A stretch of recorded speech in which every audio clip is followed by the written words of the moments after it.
What's going on, guys? So I don't know where the intro to this beginning video is, so I'm just gonna film one now.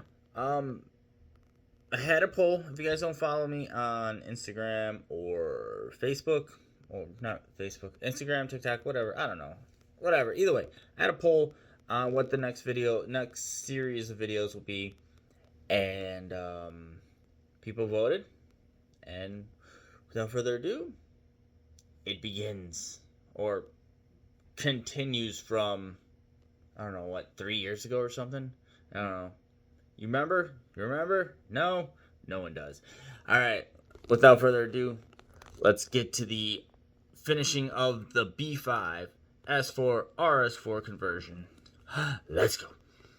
Alright, so as we drop the subframe, we're kind of mocking it up and seeing where everything goes, how everything lines up.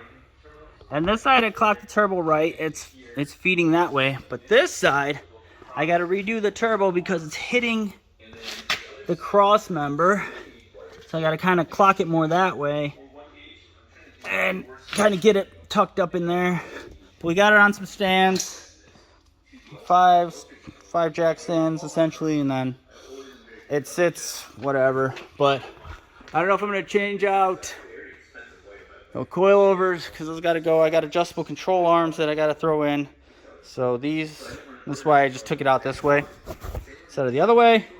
But yeah, it begins. Hopefully we can get this. There's the rs4 and throttle body. Oh, I have to drop shit. I have it with mounted rs4 adapter already, so I don't have to buy anything special. And then most of the wiring is done. I did have to disconnect the fuel systems. I still got to get that right because I still haven't figured that out from last time, but I got to get that. And then essentially I got to find those mounts. So those go over here, over there. So I don't know where those mounts went, but I got to find those mounts, which I have spares from the teardown car anyway, so at least that much. But yeah, you can see where the dump tubes are going. The downpipe will go there, which I think as soon as I double check everything there, by the end of today, we'll at least have the downpipes routed and see exactly where everything's going. I think I need to see the other transmission, make sure I'm not missing. I think I'm missing a fill plug, so I got to fill this transmission. What else? But yeah, essentially it's just drop in. I lifted the car, I dropped the car, and then we wound up unbolting it all and then just lifting the car. So in theory it should sit flush, so when I drop the car it'll drop straight in there without having any issues, but we'll see what happens. And obviously I gotta take the front off, which is I think just 2 bolts. Yeah, that one small bolt there, and then the other bolt, maybe the 2 service bolts up top. I don't remember, it's been a while. But yeah, I might just double check under here, make sure I don't have any like bad rust that I can sand down and fix if I need to. I mean, for the most part it's clean. Rear subframe looks pretty good. Hopefully the towers aren't rotted to hell. A bit of surface rust. Rear sway bar, it's a little rusty, but not too bad. Overall, underneath the car looks solid. Just been sitting for too long, and it's definitely time for it to get back on the road. So yeah, there's the car everyone voted for to get done first, and then we'll get the other car.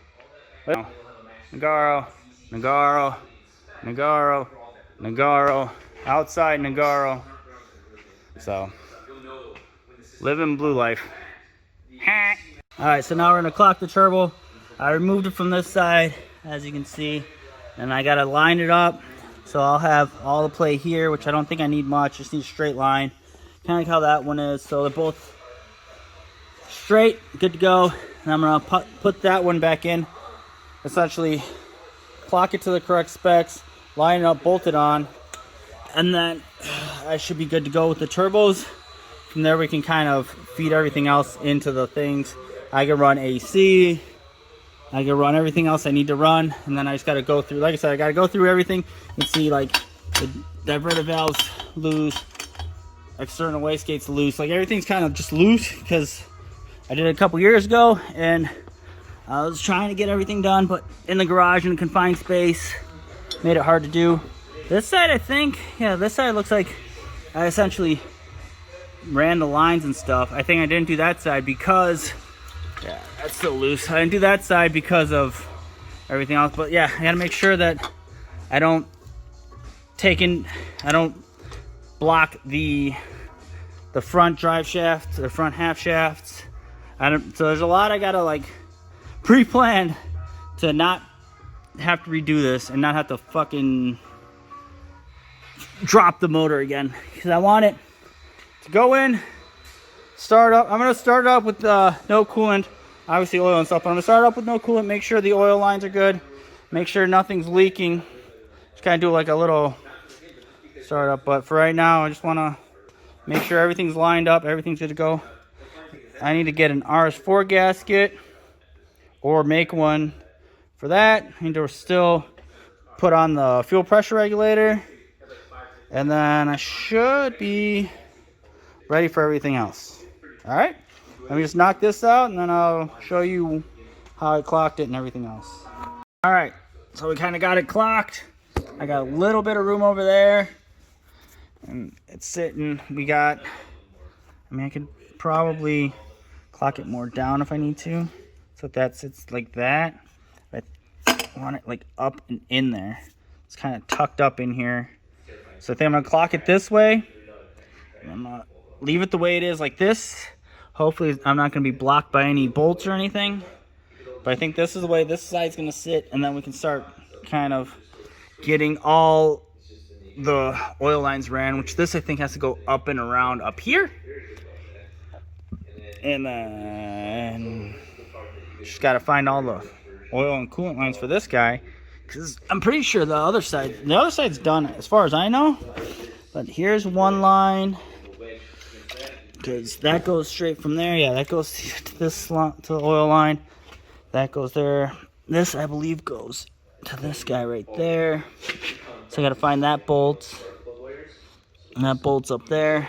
But for right now, I'm gonna work on clocking this and then just kind of make sure it don't move. All right, so we're mocking the test fit up on the downpipe. I just want to make sure that with it on, the way we clock that essentially cleared this so I can get to and from the axle, that it's not really blocking or hitting anything up here. That side, I do have the adapter so that if I need to, I can run a custom exhaust with a V-band, or I can just connect it to a stock exhaust and just run the stock exhaust back. But yeah, I think for tonight we might call it a day. We got a lot done. I know it doesn't look like it. The video's probably gonna be short, but a lot of the time was just pulling that car out, moving this car, unbolting this, which is all the boring crap that no one really cares about, and then just clocking the turbo right. But it's starting to look like a motor again. It's starting to look like it's ready to get back in it.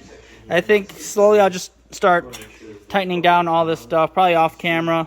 Just go through everything slowly, make sure bolts are tight, everything's good to go. And then essentially drop the car onto the motor, bolt it up, or at least just drop it, plug it in, and then start it. Make sure there's no oil leaks and stuff. Obviously after I run the oil and coolant lines like I did on this side. But make sure everything's good to go.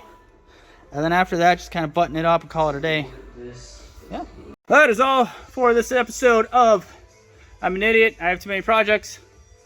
Thanks for watching, and I'll see you later. Peace. What's up, everyone? Today we're kicking it old school. I am going to get another cheap car.